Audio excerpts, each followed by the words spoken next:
Hergé was very excited about the prospect of sending his budding young reporter to America. Tintin his very first overseas assignment as a reporter was to the Soviet Union, to Moscow, in the very 1929, the very first adventure. And Hergé was very keen to follow this with, on the one hand, we have Bolshevikism, the communism in the Soviet Union, and he wanted to contrast the other side, which was across the Atlantic, capitalism. So he really wanted Tintin to go from the Soviet Union to America to show up the differences. His editor, however, had other ideas and wanted him in between to go to Africa, Tintin in the Congo. So Hergé, since he was only very young, he was only 21 years old, had to do what his editor said, and he sent him to the Congo. But then once Tintin had finished in the Congo, and in fact detects a rather nebulous connection between Al Capone and diamonds in the Congo and trading in America, off Tintin goes to America on this great first transatlantic voyage. And it's a very significant book because Tintin here is really an investigative reporter in the modern sense. He goes there and he discovers tremendous corruption and crime, and he feels it's his duty as a reporter to expose it. The other thing he looks at is something which was very close to Hergé's heart, which was the plight of the Native Americans. Now, Hergé was fascinated by this and had read a lot on the subject and had done a lot of research on this. And this was going to be the other main pillar of his investigation. He gets held up going to the reservations to see the Native Americans because of the gangsters in Chicago who want to liquidate him, because of course Al Capone is already very upset that he's discovered his diamond racket in the Congo, so he wants to get rid of him as quickly as possible. And pages and pages of this wonderful adventure, which is terribly fast moving, concern gangsters trying to get rid of Tintin and how he has one near scrape after another. So if we relate this then as a reporter to the modern life too, Hergé, so often he's writing about the early 1930s, but this is something which is true of later in the 20th century and beyond. That there is corruption, and on the one hand you have the gangsters, then you have the commercial corruption. You see later on in the book there's this amazing bit where there's the meat factory, and you see cows going in by conveyor belt one end and coming out in tins in the other, and heaven knows the ingredients which go into these tins. In fact, the workers say that they collect rats and cats to make up the game patty, which is one of the produces of this factory. So Tintin is there to expose all this and the American worship of capital and of money. And then the other point I made was about the Native Americans, which are still called Red Indians in Hergé's time, Redskins. He goes to Redskin City, and there we see the Native Americans very much sort of pushed off their lands to the off there and made to adapt to sort of Western European, as it were, lifestyle, and they seem very depressed and down. And of course, there's this wonderful page in the adventure, which I think is perhaps the most political page in the whole of Tintin, where oil is discovered on the reservation, and within minutes, even, I mean, certain hours, and within 24 hours, they're driven off the land at bayonet point by the National Guard. I mean, this is a very extreme comment, but this is again the reporter showing how money and politics, does not care for the people. So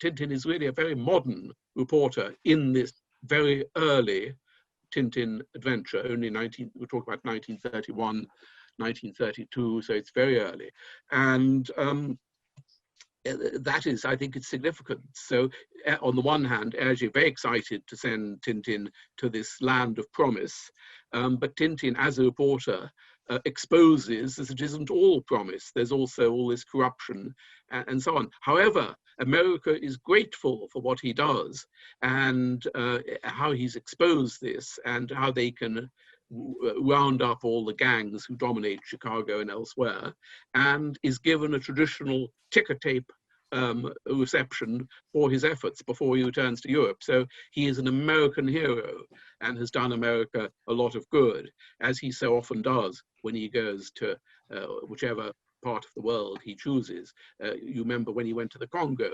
the Africans were very upset that he left them because he was a very popular figure. So that, in a nutshell, I think is why Hergé wanted to send him as a sort of investigative reporter.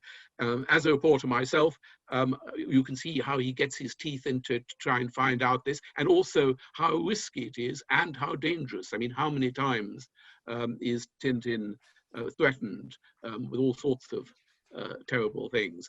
So that's that. Now, this new book, this new colorized edition, I think is wonderful. I think it's terribly exciting because we had the original black and white Tintin, which was published in Le Petit Vingtième, by Le Petit Vingtième, and by at the end of its, as it closed, when it came to an end after a year or so, in book form, in the early 30s, and we knew it in the black and white version. Then in 1946, when Hergé's then publisher, Casterman, wanted to put all the books into unified color editions of 62-page length, it was colorized by Hergé himself and his assistants. And that is Tintin in America, the 1946 62-page long color edition, which we are long familiar with. What we have here is the 1932 edition, which is 132 pages long, I think. It's, in other words, the original black and white edition, colored in by the modern day Hergé Studios, who've done a lot of research into this, how best to do it, and had, I think, remarkable success when they did the same with the very first Tintin book, Tintin in the Land of the Soviets, which came out a couple of years ago in a very beautiful color edition, having previously only existed in black and white. And so the point about this is we have an alternative Tintin in America in color. What's the difference between this one and the earlier one, the 1946? Well, I think the difference, first of all, is the early edition, the 46, the colors are quite bright and quite basic, really. I mean, it's a great book, but the coloring is not nearly as subtle or as it is in this new edition, which I think Hergé himself would have delighted in, because he grew to love very subtle coloring with pastel shades and shadows and so on. And this is very, very carefully done, and that the colors are quite muted. And if you look at it compared with the 1946 edition, very muted. I said it's quite bright in 46. Here it's more subdued, more muted. I think more the colors which one would have seen in 1930s America. It's very effective. It gives life to the black and white which existed before. It added life to it, I think, and I think that's terribly important. The other great advantage for the very many millions of Tintin fans across the globe, and all the Tintin fans in America, and we hope many new Tintin fans in America, is that because it's that much longer, 132 pages, whatever it is, to over 100 pages, we have much more adventure.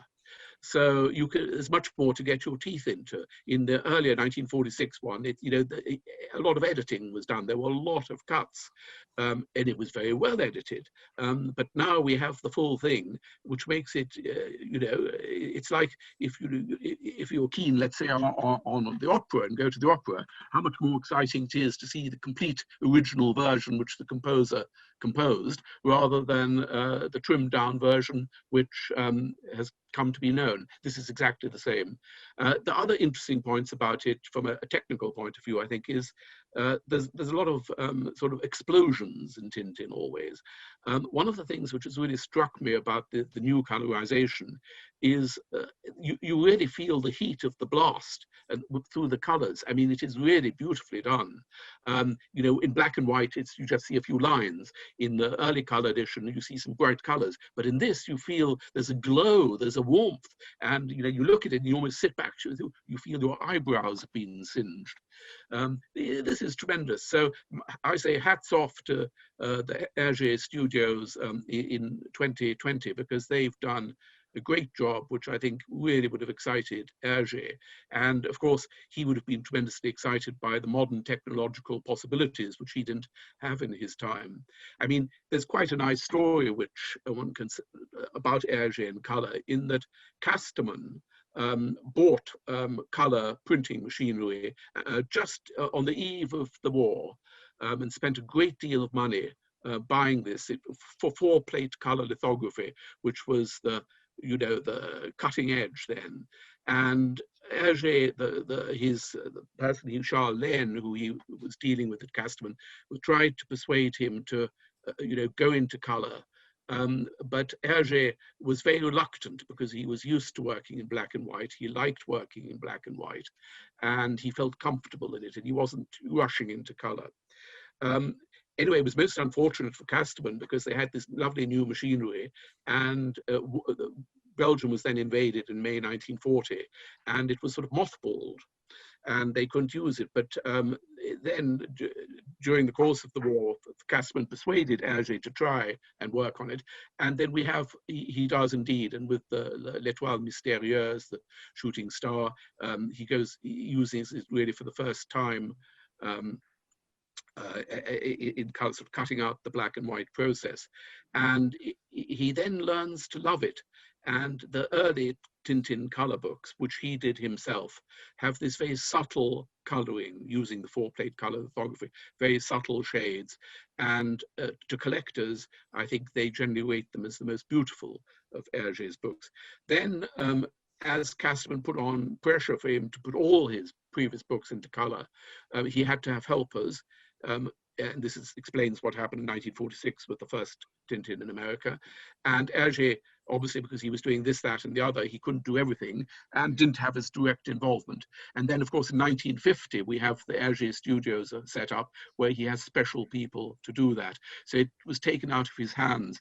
And what I think then happened is that the colorization of the Tintin books was good. But it wasn't as subtle, as beautiful as it had been early on, when Hergé started on it and fell in love with the new possibilities of color. What I think has happened now is the modern day studios have been able to recreate this very tactful, very carefully researched use of color. And we are getting these 2 new colorized books, Soviets, which came out a couple of years ago, and now Tintin in America, which have these wonderful, strong, subtle color qualities. So I think that's very important. And I think this is a landmark publication, certainly for all Tintin lovers and for the story of Tintin. And as I said, I think the person who would have been most delighted by this is Hergé himself. Well, what I've learned is, of course, I was familiar with the black and white edition, the full version in French. And I loved it. And I was familiar with the new 446 color one, and I loved that too, but one missed, as I said, a lot of things which had to be cut when it was cut down to 62 pages. Now, what I tried to do here was, and I think this is very important with translating Tintin in all the Tintin books I've translated, and I've been able to translate all the digital edition, is you must look at when the book was written for the language, because Hergé is a man of his time, and each of his adventures were written at a particular time, and he writes and draws in the manner of that time, which is why I think it has this great durability, because it has this great veracity. So as a translator, what you have to do is you look at the original French text of Hergé. One must never forget that he wrote everything, and he wrote everything as well, in my opinion, as he drew it. You have to go back to that, and you have to respect it. because this book is published in 2020, it doesn't mean that we put it in 2020 English or American. That would be awful. It would be denying Hergé's talent. What you have to do is put it into the mirror his own language of 1932, and that's what I've tried to do.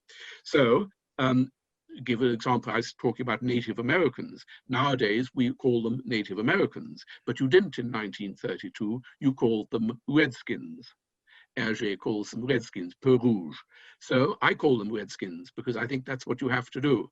And if we write commentaries or interpretations about it, we call them Native Americans because we are writing it, but we must do what Hergé did very faithfully.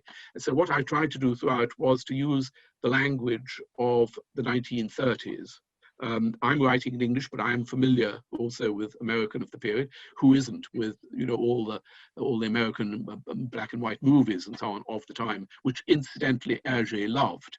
He was mad about the cinema, and there was hardly a film he would miss, and he was fascinated by it. So that's also an important influence. So what I've tried to do is mirror that.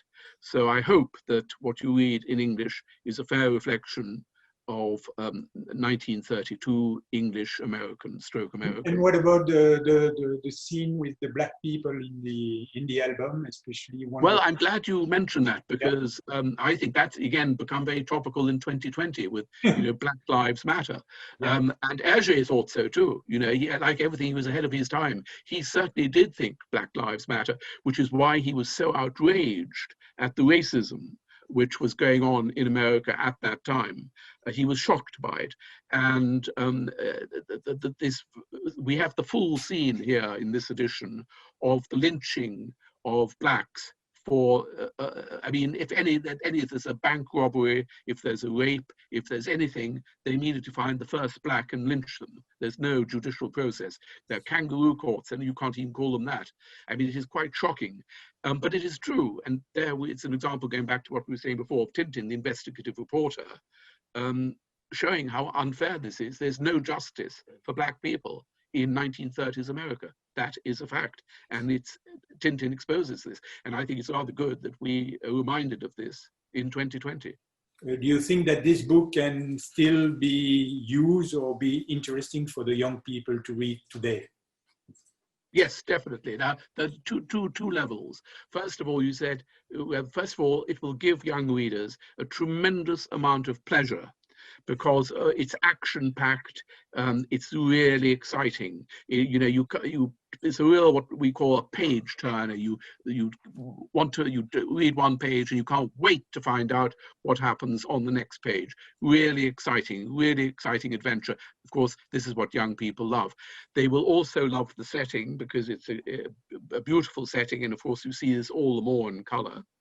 And so at a literary level, from a reading point of view, as I said, it's unalloyed pleasure. They will love that.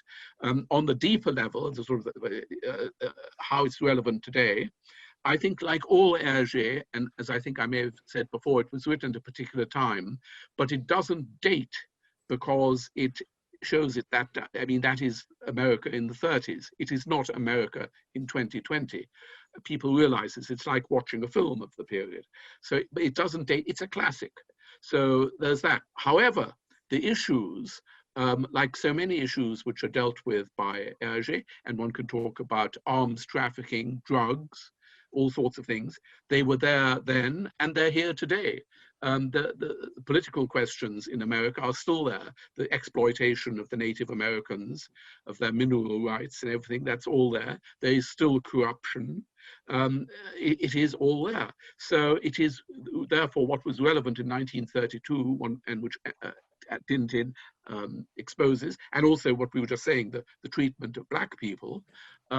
It was there in the 30s, and a great deal of it is still there now. So, it is relevant. I think this is the wonderful thing about Hergé in general, and Tintin as his representative, is that these stories which were written at a particular time do not date and deal with issues which remain contemporary.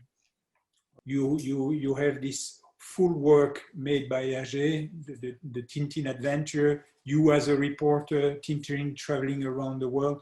What is the unique and the most important message we can have behind all these adventures vis-a-vis a young audience, according to you? Well, I think possibly one should say a moral message, that what does Tintin stand for? As I said, we have these adventures which are tremendously exciting and people love to follow. But what does he stand for? He is what Hergé, I think, aspired to be himself. He came out of a Boy Scout background. He's a do-gooder, do a good turn every day, help people, help the underdog, help the oppressed, overturn evil. This is what Tintin does in all 24 adventures. He's a force for good, and in difficult times, and in hard times, in war, with poverty, with whatever it is, he's a cause for optimism because he tries to better the world he finds himself in and the countries he travels to. And I would argue that this is something we always need, to follow his good example, and it's possibly something we need more than ever today in the 21st century, which is going through all sorts of difficulties at the moment anyway. It's uplifting to read Tintin and to know that there is a force for good, and perhaps we can learn from Tintin.